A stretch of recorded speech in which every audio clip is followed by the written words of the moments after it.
Hello, my name is Eris Pinto. Now jag shows Eris Pinto Yinishle. I'm of the Tabaha and Taknasani and of the Sopawihi clans, and I'm here to present a bow from Indonesia. It's a Seljuk. It is a Seljuk bow, a rendition by Takrir Archery. This bow is a very nice, supple bow. And it's a bow that's about 47 pounds and 28 inches, so it has some force behind it. Though at full draw, it can go 32 inches max. But we can see what we can do about it. And first, my thing about this bow is a very nice looking bow. It does come with some nice goodies attached to it. Oh, bear with me for a little bit. The goodies it attaches is a thumb, I say a thumb glove to guard your thumb and a thumb pad. It turns out to be a little bit big for me and my little tiny thumb stature, but they will get the job done. But most importantly, for beginners, a quip quiver. It is like a reminiscent of a Turkish quiver, though it is a bit on a modern side, but it's still a good quiver.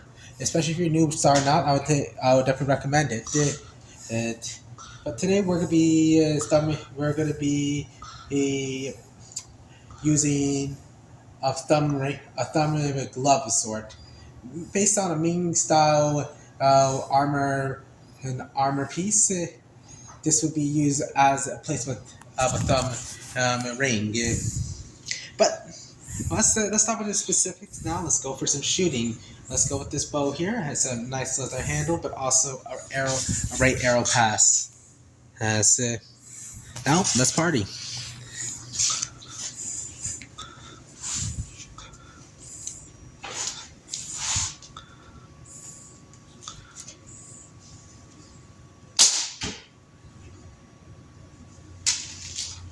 One.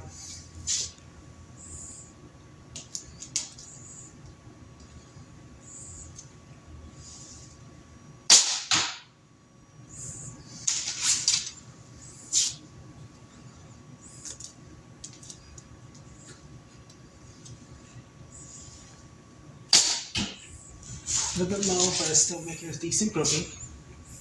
Or very low.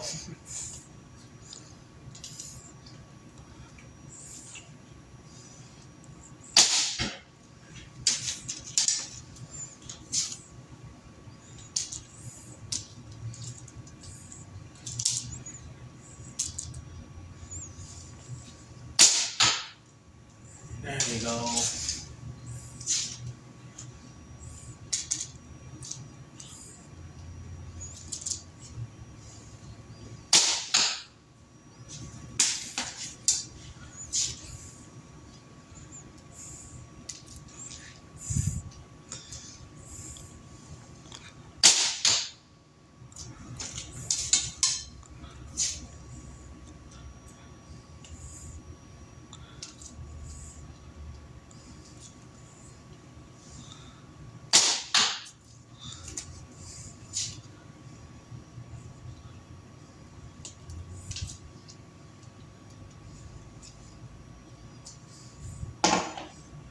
Forgive me.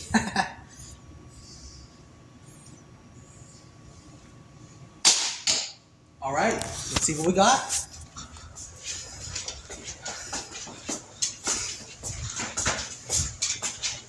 All right, forgive me for my incompetent shoes, but this is a little grouping here. Focus on the target that seems to tighten up. Maybe it's my job, but I need to go in, take a look, and see which ones work. But I say this bow is a fairly accurate bow, though it is a little bit stronger than I usually do. I usually do up to 45 to 28 inches. I'd say it's a mighty fun bow, but I'm not myself a professional archer. But I will say that with this bow, I would say regulate what you do with your technique. Technique is very important. You see me fumble about it. That's something that you need to be mindful of. Though there's one thing I have noticed about this bow, maybe half with others. Be careful with this top here as you place the arrow. I've had this happen for actually off camera a couple of times. and even on camera.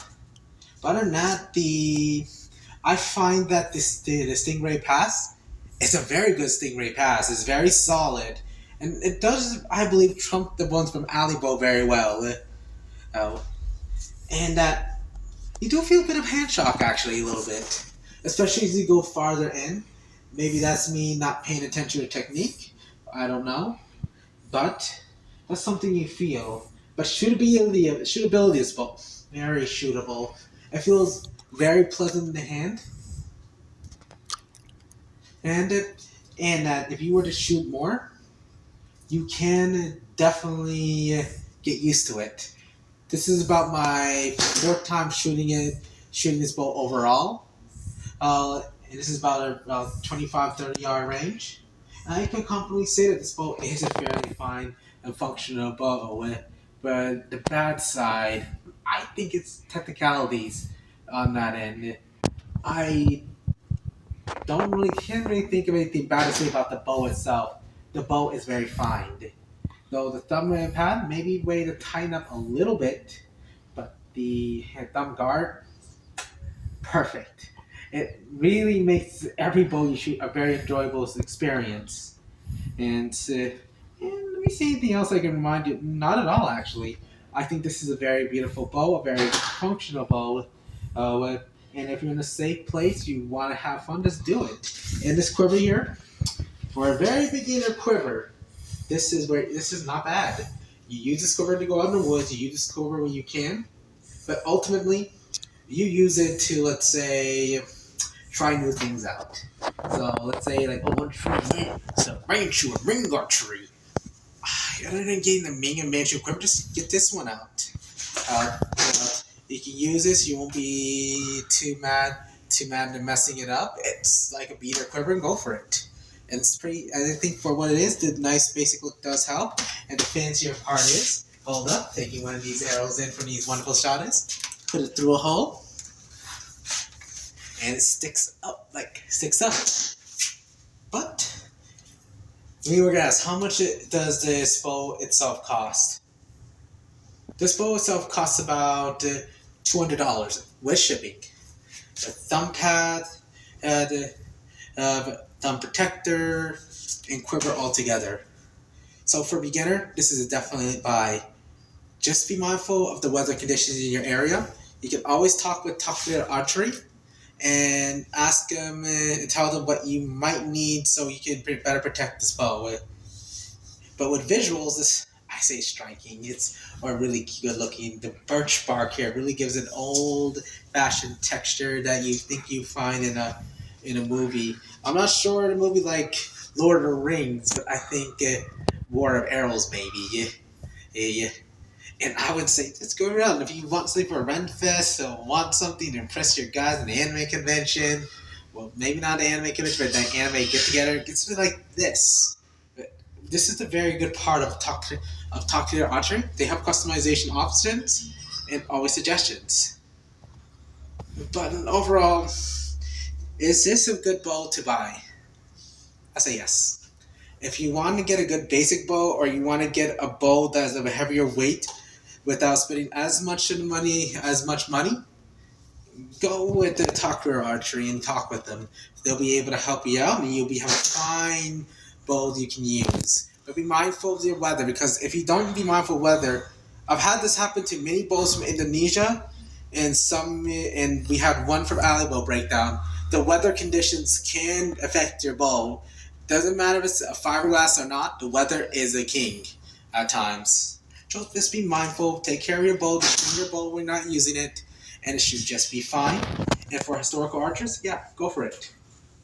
And that's all I can really think about this. So if you want to do archery, remember to have fun and be safe, because that's all about. And thus, thank you so for watching for the Husky Red Native reviews, and I hope you have a wonderful day.